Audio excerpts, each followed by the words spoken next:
verdadera y andan coqueteando con cualquier quimera. Ponga pues muchísima atención y aprenderse a todos la lección.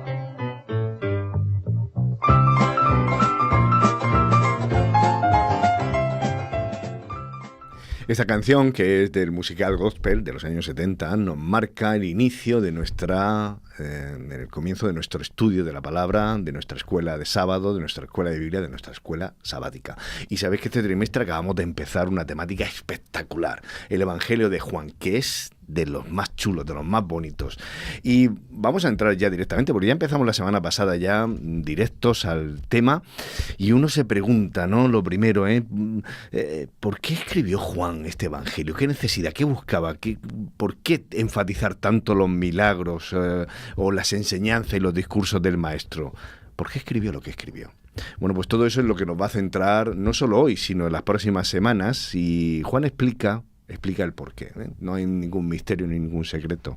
Él dejó escrito en su propio Evangelio, capítulo 21, versículo 25, que, aunque se puede decir de muchas maneras, los relatos, dice: los he escrito para que creáis que Jesús es el Cristo, el Hijo de Dios, y para que, creyendo, tengáis vida por medio de él. Es Juan 20:31. Así que ya está en la declaración. Juan nos lo ha dejado bien clarito. Bueno, pues vamos a examinar, como ya hicimos la semana pasada, algunos de los encuentros, concretamente 3 en los próximos minutos, y lo vamos a hacer con buena compañía, y esperamos tus comentarios también, porque estamos en directo. Esto es La Iglesia en Casa, pero para centrar el tema, nos gusta enmarcarlo con la Escuela Sabática Like. Francisco, Juliana y sus padres volvieron a la sala de investigación del Proyecto Juan para seguir preparando la apología de su fe. El profe Harry, su incrédulo maestro de ciencias, ya había puesto fecha para la primera audiencia. Se trataba de la fase probatoria, en la que tenían que presentar todas las pruebas o evidencias de su fe delante de sus compañeros. Ya tenemos las 3 primeras señales o evidencias. Prueba número 1, convirtió el agua en vino. Prueba número 2, sanó al hijo de un oficial. Prueba número 3, sanó al paralítico en el estanque de Bethesda. De pronto descubrieron algo sorprendente.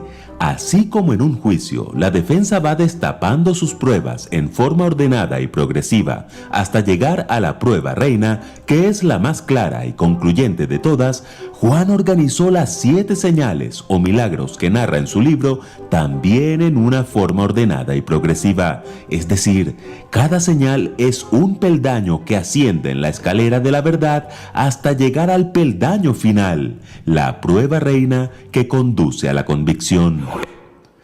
Lección 2. Signos de divinidad.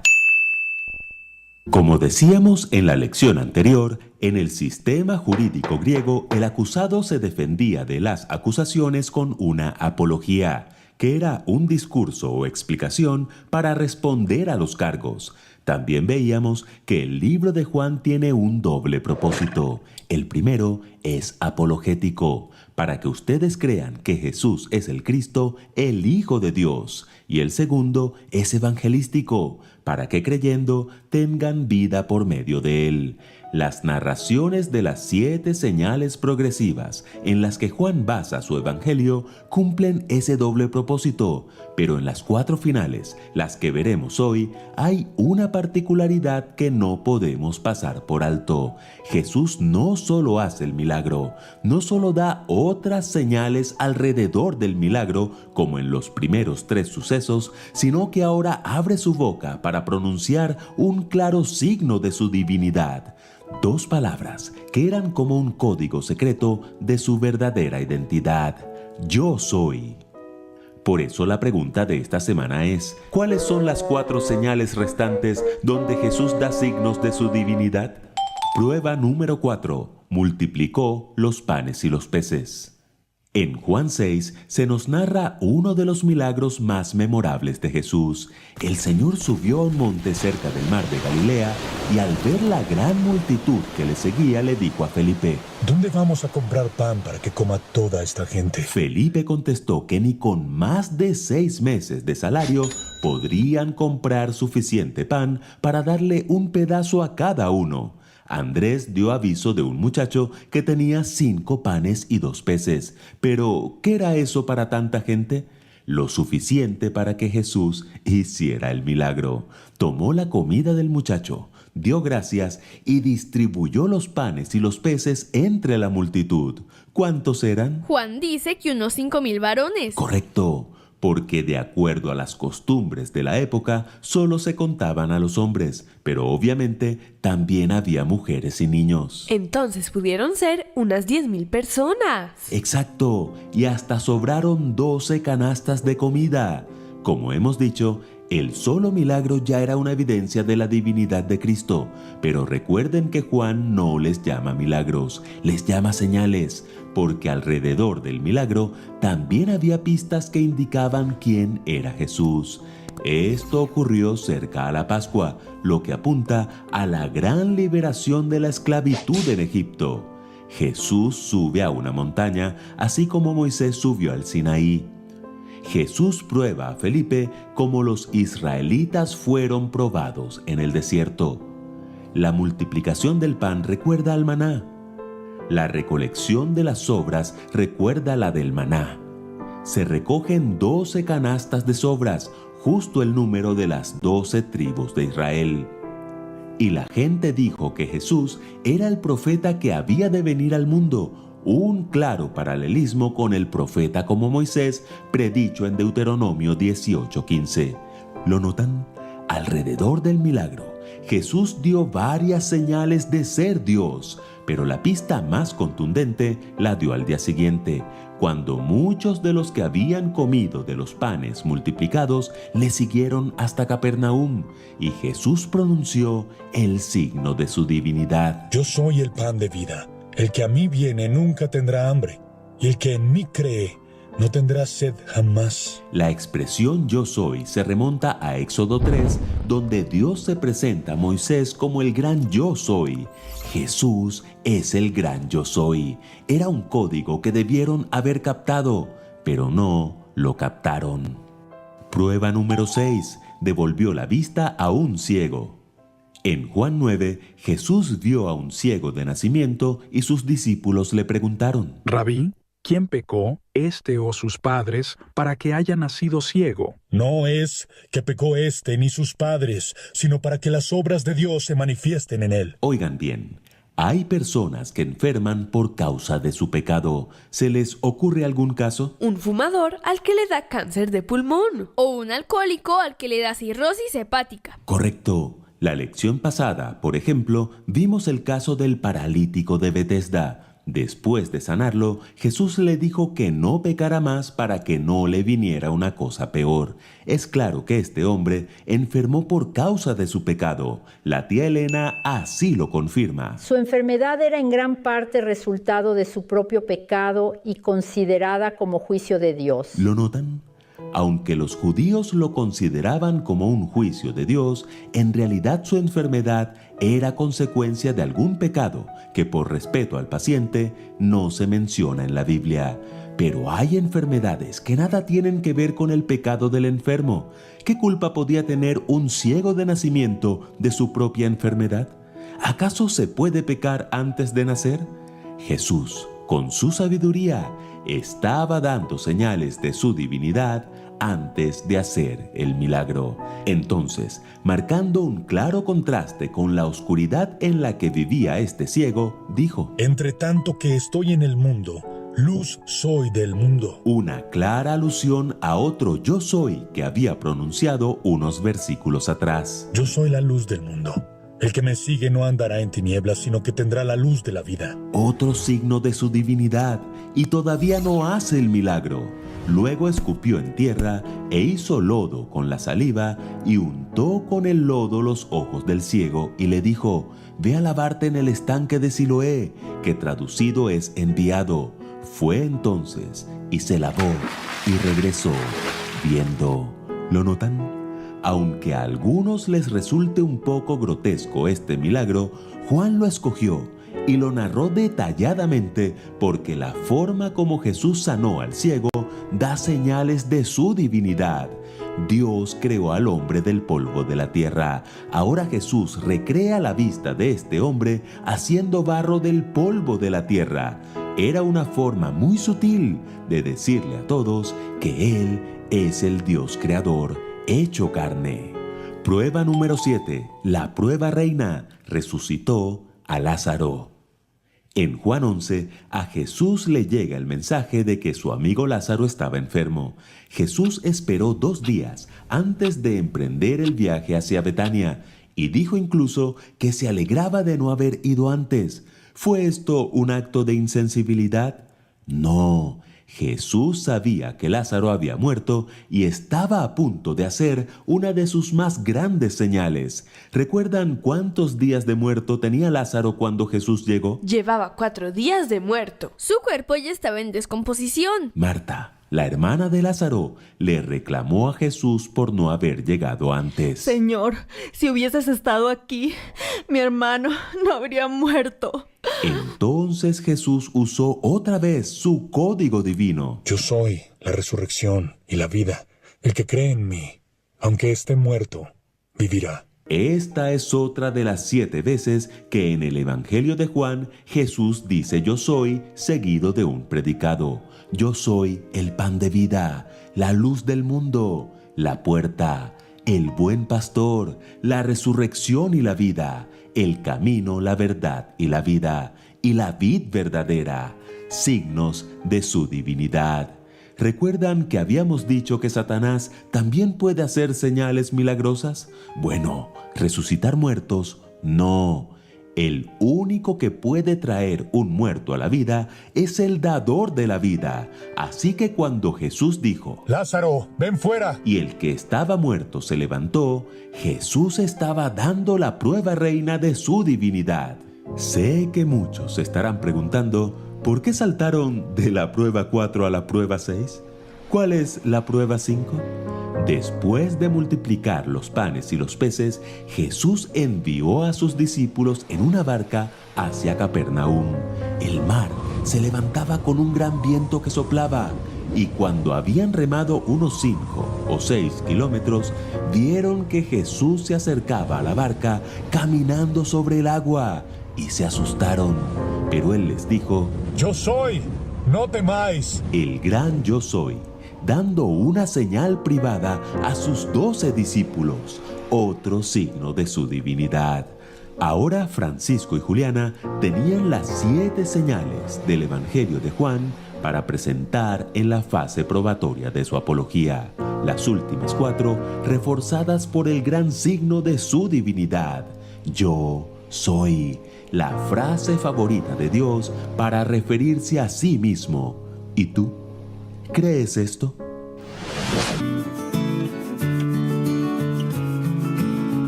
Vamos a desgranar también todo lo que nos ha dicho ahora entre nosotros, y por eso tenemos que daros las gracias a todos los que estáis al otro lado. Mira, tanto a Noemí, a Silvana, a José Luis, a David, a Lola de Mata, a todos. Especialmente quiero saludar a Kevin, que está en Guatemala, y nos ponía un mensaje muy chulo en el canal, así que un abrazo para todos vosotros. Vamos a hacer esta escuela de Biblia entre todos, si os parece, y vamos a tener alguna impresión aquí. Yo si pudiera me la ponía en la frente. Primero dar las gracias también a mis acompañantes. Ya sabéis que tenemos a Esther y a Richard, que se incorpora en este tiempo de estudio. Hola, Richard. Ya ves. Es un privilegio estar aquí.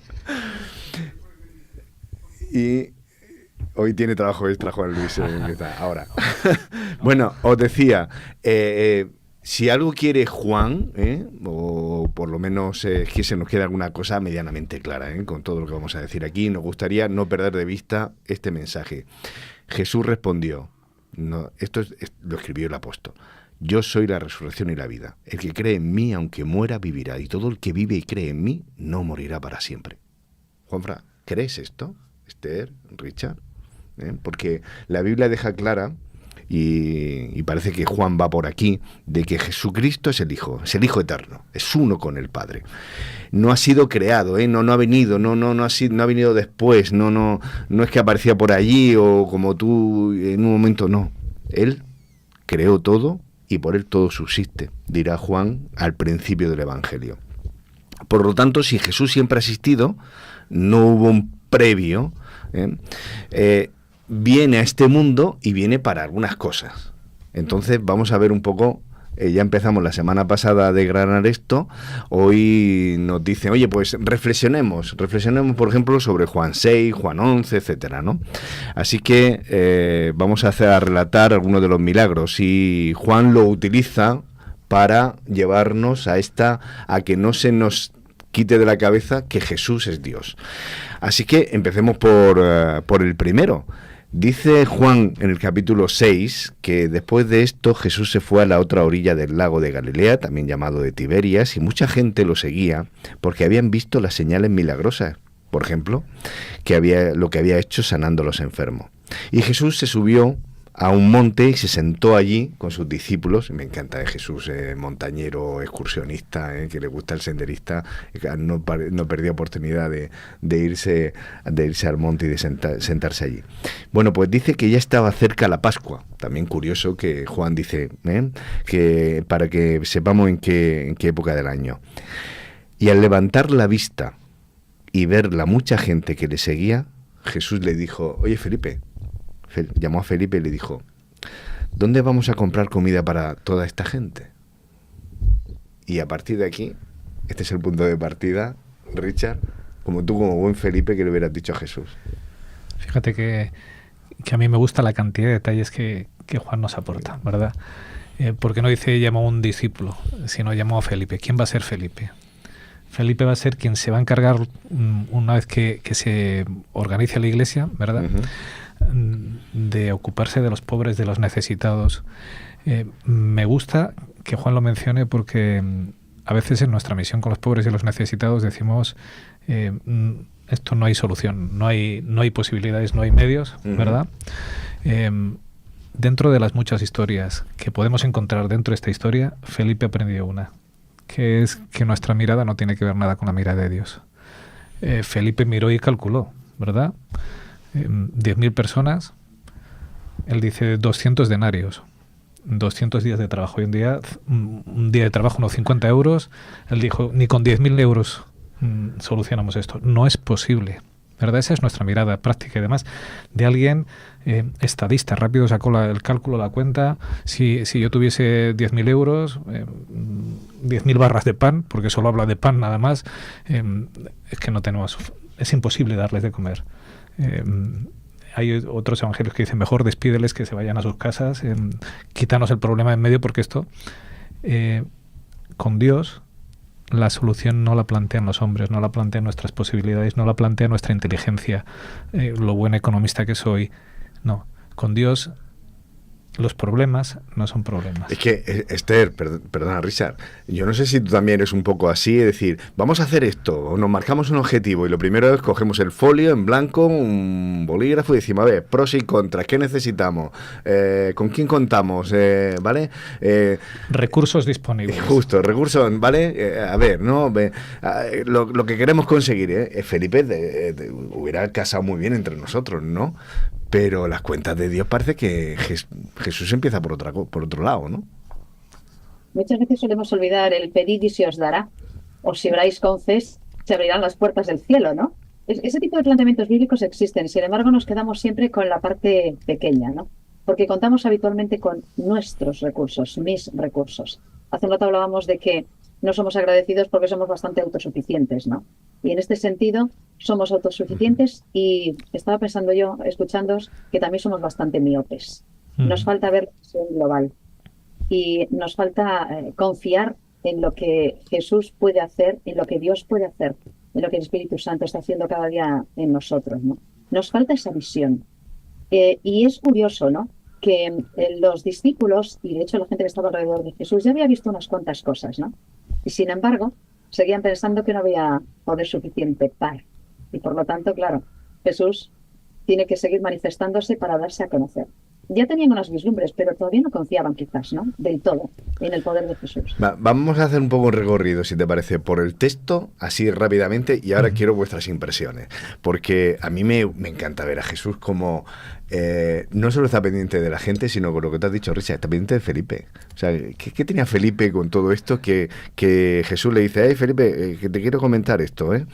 Y entonces otro de los Felipe discípulos necesitaba crecer y Jesús le enseña a crecer. Claro, es que por eso que Jesús tiene esa mirada que tú decías, que no tiene astigmatismo ni miopía. Esther es capaz de tener esa visión panorámica a corto, tal, y Jesús va repartiendo a todo. No se le y encuadrar a todos, que eso nos falla a nosotros. A mí por lo menos me falla. Si yo me centro en una cosa, me pierdo de los laterales, ¿verdad? Sí. Jesús es capaz de estar atento a todos y a todo. Y a mí eso me asombra, o sea, cómo lo irá todo, cómo nadie pasa desapercibido, cómo nadie es olvidado por él. Eso a mí me ayuda en mi vida personal al saber que estoy atento bajo su mirada en todo momento, porque no se olvida de nadie. Dice Felipe, maestro, ni siquiera 200 denarios de pan bastaría para que cada uno recibiese un poco. Felipe ha hecho así y dice, madre mía, si aquí necesitamos eso, cualquier cosa que nos marcamos, aquí queremos hacer esto en la iglesia, madre mía, lo que necesitamos, ¿no? Pero entonces sale también el Andrés de turno y entonces se acerca y dice, que yo tengo una idea, aquí hay un niño que tiene 5 panes de cebada y 2 peces, pero... Enseguida, ¿no? Esto también es muy... yo a lo mejor soy un poco así, ¿no? Yo tengo una idea. Y después de decir la idea dice, pero esto no va a servir de mucho, ¿eh? Porque dice, pero ¿qué es esto para tanta gente? ¿No? Y entonces Jesús, que aquí es donde vamos al punto, dice, Jesús respondió, mira, haces que todos se sienten. Qué bueno es Jesús, porque ni da la alarma, ni se pone a todo, ni pone a todo, venga, rápido, hay que mover, a ver, tú, no sé. Jesús dice, que todo el mundo se siente. Los quiero a todo el mundo cómodo, ¿eh? Aquí no hemos venido a sufrir, ¿eh? Ni quiero que hagáis el pino puente, ni a tal. Sentado, ¿no? Había mucha gente, había mucha hierba en aquel lugar y se sentaron. Y dice Juan que eran como 5.000 hombres. Que esto para la época es muy curioso, porque en las estadísticas no contaban ni las bestias, ni contaban tampoco a las mujeres, ni contaban a los niños. Ni los niños menores de 12 años. Así es que si solo está recogiendo a los hombres varones es porque se ha dejado de fuera también a otra parte de la población. Entonces estamos deduciendo que 5.000 no eran los que estaban aquel día en torno a Jesús. Habría como... échale cuentas. Si cada uno iba acompañado de su señora y la natalidad pues era más que la que tenemos hoy día, pues es fácil que muchos digan que aquí hay mucha variabilidad, pero dicen que entre 10 y 15.000 personas. ¿Sabéis lo que significa eso, no? Medio estadio por allí, pululando en aquella falda del monte. Te va a ser la estampa preciosa. Y todos...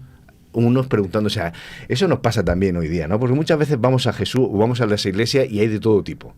Imagino, hay los que están cerca de Jesús, los que quieren estar allí, pendientes de tal, los que han ido, porque, bueno, yo es que no sé por qué he venido, me han dicho que viniera, que aquí daban algo. Y otros, pues yo sí, me han dicho que aquí pasan cosas extraordinarias en este sitio, ¿no?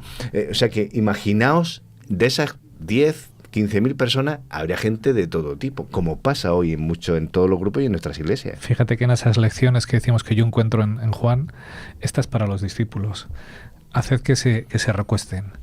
¿Qué expectativas? ¿Para qué? ¿Por qué?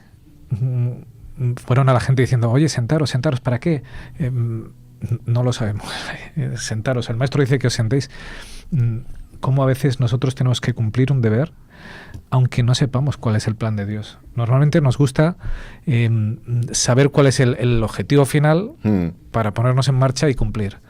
Pero de aquí aprendemos que Jesús enseña a los discípulos que cuando Él da una orden, aunque no sepamos el final, el objetivo, tenemos que cumplir el deber. Y claro, eso hacen los discípulos. Y estoy seguro que no era sencillo, porque ir a la gente diciendo, oye, sentaros, ¿para qué? No tenemos ni idea. Aquí sentaros. Bueno, pues se sientan ¿Bajo qué expectativas? ¿Qué va a Algún hacer el gruñón maestro? también quedaría por ahí diciendo, pues yo no Claro. me siento, coña. ¿Qué va a hacer el maestro? Basta que me digan, alguno estaría de pie, ¿no, Esther? ¿A ti cómo te parece la estampa? Hay tantos detalles tan bonitos. El hecho, lo hemos comentado creo que en la lección pasada, ¿no? El Jesús humano, esto sigue siendo un enorme misterio, ¿no? Pero el Jesús humano presta una extraordinaria y delicada atención a los detalles humanos. Presta atención, el texto lo dice, ¿no? Al cansancio de la gente, al hambre que podían sentir, al tiempo que llevaban allí. Además, suponemos que si había mujeres y niños, pues evidentemente tendrían más necesidades todavía. Tendrían sed, estarían, ¿no?, cansados de corretear por allí, empezarían a tener hambre y se quejarían, mamá, mamá, papá, papá. O sea que es verdad que sería un momento difícil para la concentración. Y Jesús presta atención a ese detalle, al detalle humano. Él pudo estar ayunando muchísimos días, pero él era consciente del hambre de los demás. Y era algo que era prioritario. Ellos venían a escuchar su mensaje, pero tenían hambre. Entonces empieza por el principio. Arregla el asunto del hambre y luego hablamos. Y luego escuchamos. Por cierto, interesante apunte para el cristiano del siglo XXI.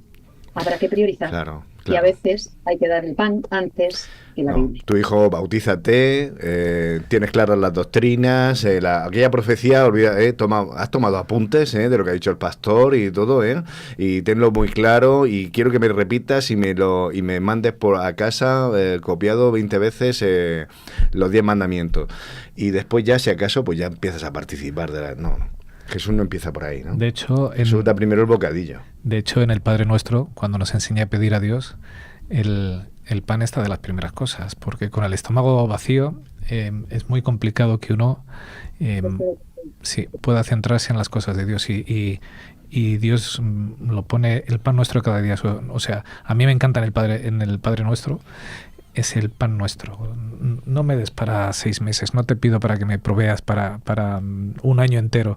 No, dame el sustento de cada día, y con el sustento y la seguridad de que tú me das el sustento, el resto puede funcionar muy bien. Cuando hay gente y eso es lo que Jesús aplica con esto. Sí, les da el pan de ese día y luego la gente ya está dispuesta a escuchar. Hay gente que se acerca a nuestras iglesias y a veces los sábados o incluso en las horas pues, del sermón, de la actividad propia, litúrgica, y viene buscando simplemente, oye, me das algo de dinero, tienes algo de ropa, incluso, o algo de alimentos, y estamos tentados a decir, no, primero siéntate, escucha el sermón y luego si acaso te doy algo, ¿no?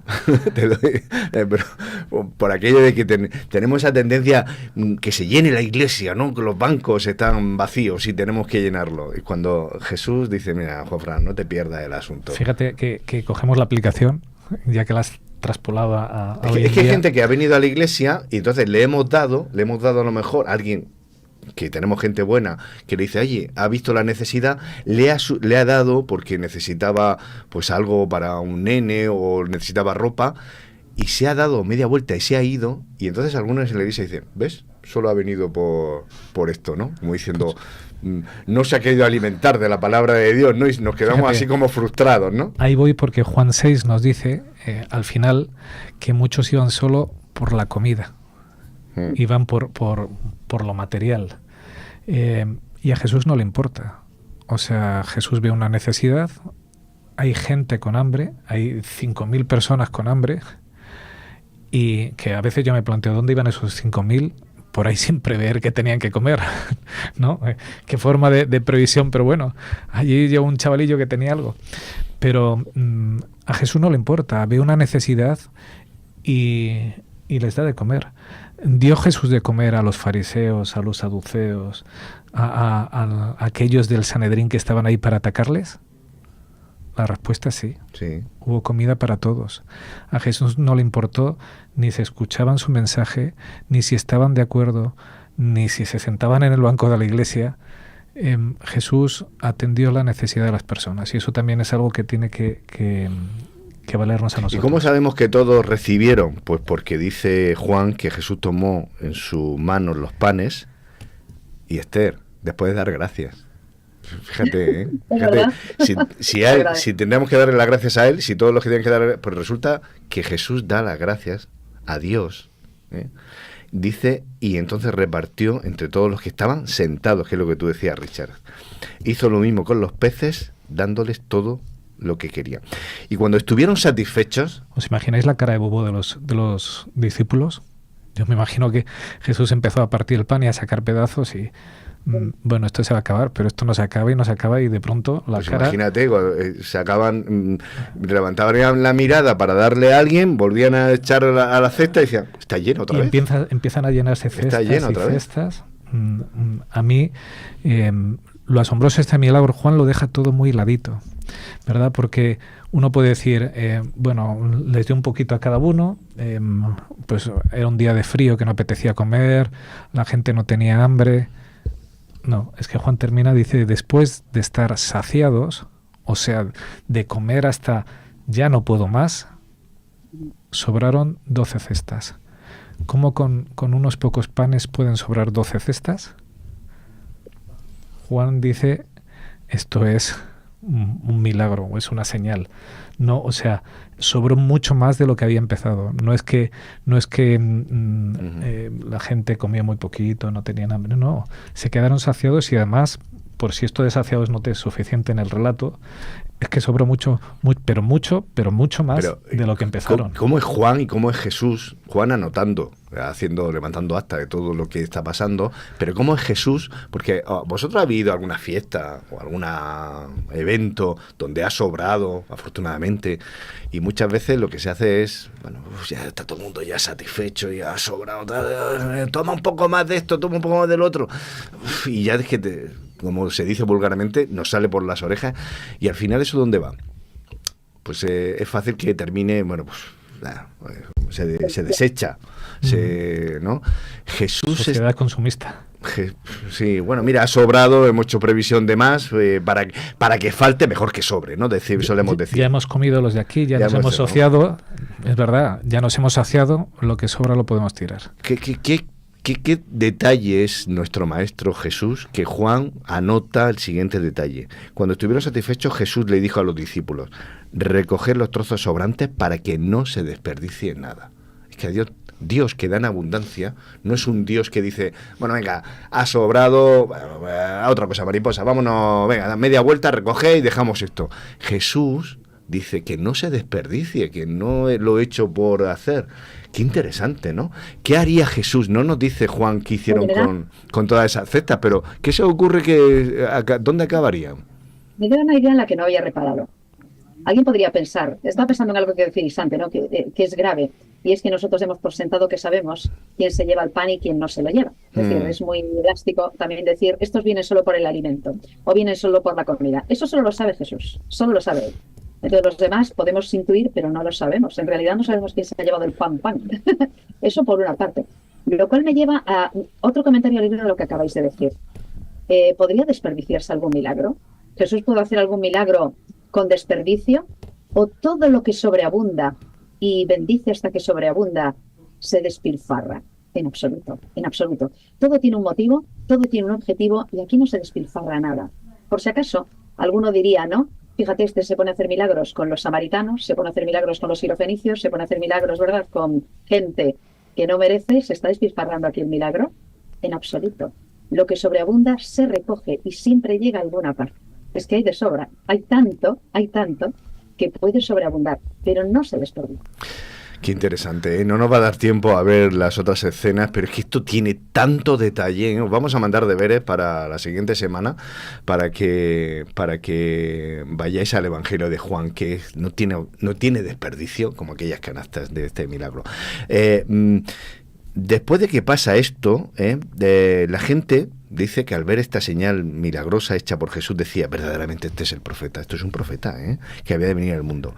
Pero como Jesús se daba cuenta de que todos los que mucha gente de los que había ido allí iban buscando otras cosas, de que no terminaban de estar centrados en lo que Jesús quería, dice que se retiró a lo alto del monte para estar solo.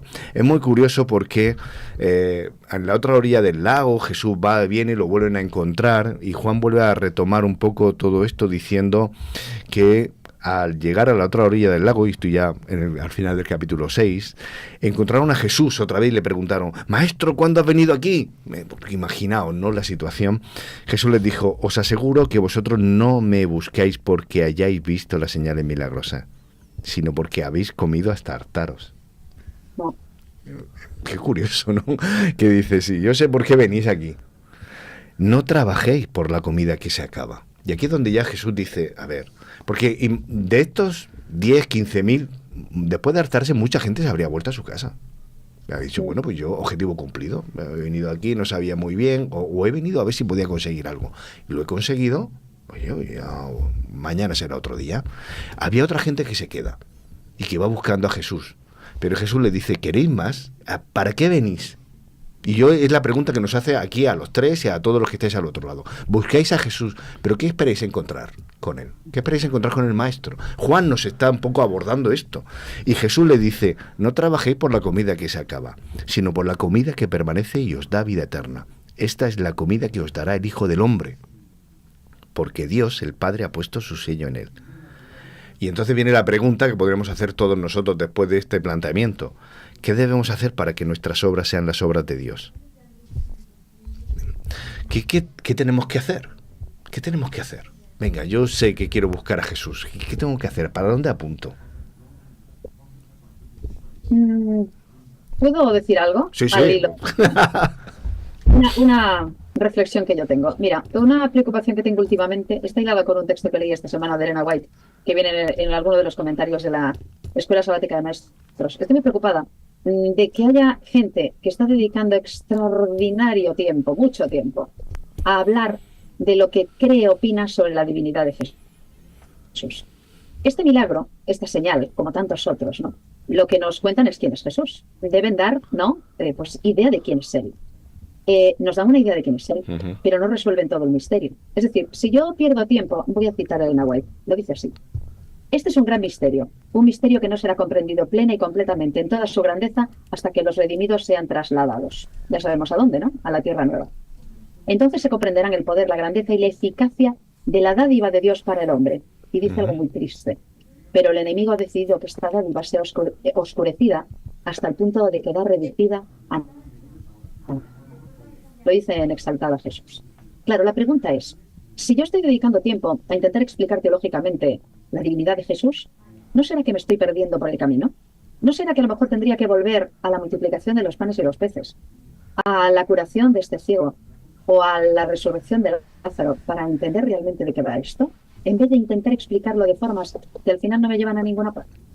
Y creo que perdemos muchísimo tiempo, porque tú nos preguntas cómo poder buscar a Jesús, cómo poder encontrar a Dios en Jesús, cómo poder pues entender de qué va la cosa.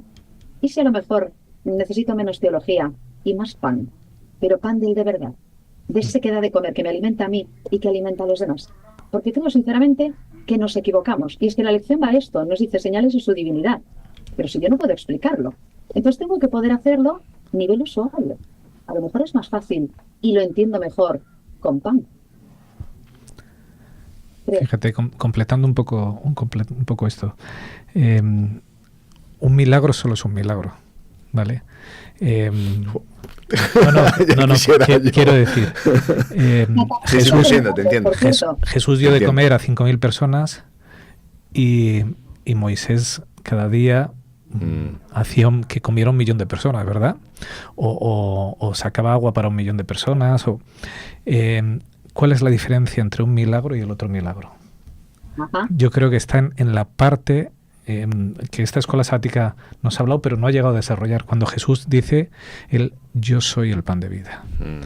El Evangelio de Juan, que empieza diciendo, en el principio era el verbo, y el verbo estaba con Dios, y el verbo era Dios, y en el versículo 8 dice, y ese verbo se hizo carne, continuamente va a estar diciendo, yo soy el pan de vida, yo soy la luz del mundo, yo soy la puerta del redil, y va a ir increciendo hasta que llega un momento en que dice, antes de que Abraham fuese, yo soy. Sí. Y uno dice, o Jesús hablaba indio, ¿verdad? Porque no articula bien la gramática, o está queriendo decir otra cosa. Y es que Jesús está hablando de su divinidad.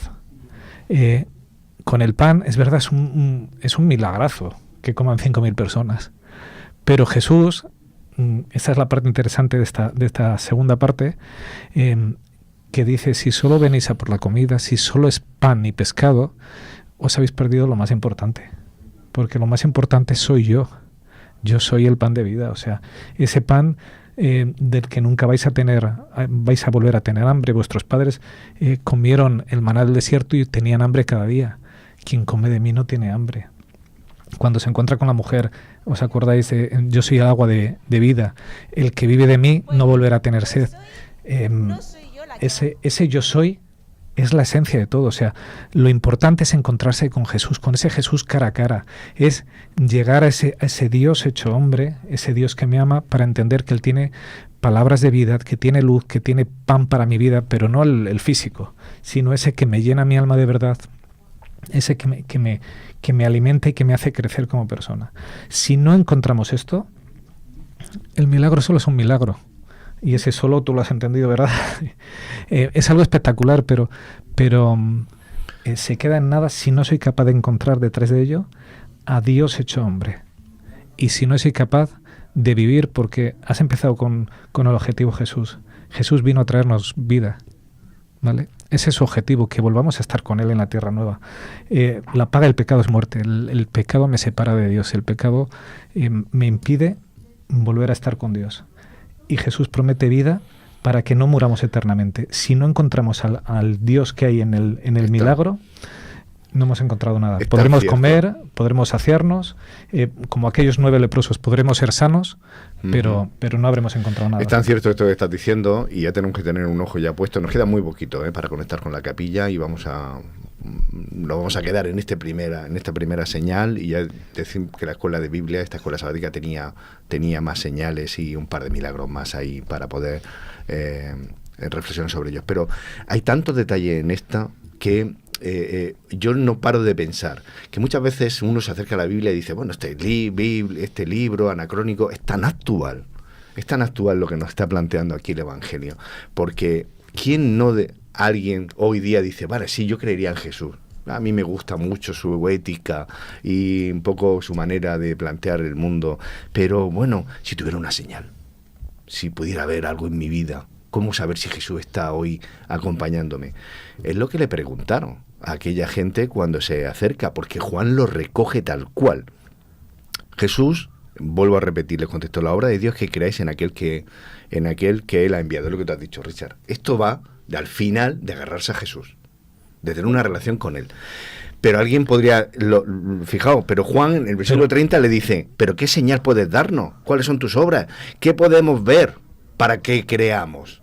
¿Que eso no os parece que es lo que nos pasa hoy, que pasa a una gran multitud? Si yo pudiera ver a Jesús, si pudiera agarrarme a algo, ¿cómo saber, no, si esto es casualidad o no lo que me pasa en mi vida? Bueno, pues Jesús lo vuelve a decir. Mira, los antepasados, echan mano de la memoria, comieron el maná en el desierto, Dios le dio de comer el pan. Jesús les contestó, os aseguro que no fue Moisés el que lo hizo, ¿no? El verdadero pan lo daba Dios.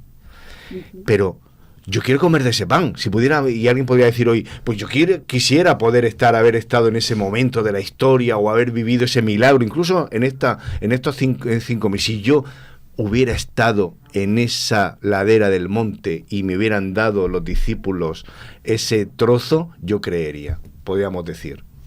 Bueno, pues Jesús le dijo, yo soy el pan de vida, el que viene a mí nunca más tendrá hambre, y el que en mí cree nunca más tendrá sed. Si pudiéramos tener esto claro en mente, si pudiéramos, lo vamos a dejar aquí porque vamos a conectar ya con la capilla. Os damos las gracias. Sabéis que este trimestre va a ser espectacular con el Evangelio de Juan, no os lo perdáis, os animamos a leerlo y a introducirnos en él, como vamos a hacer ahora. Nos vamos a introducir en la capilla, vamos a escuchar al pastor Manuel hoy con la reflexión.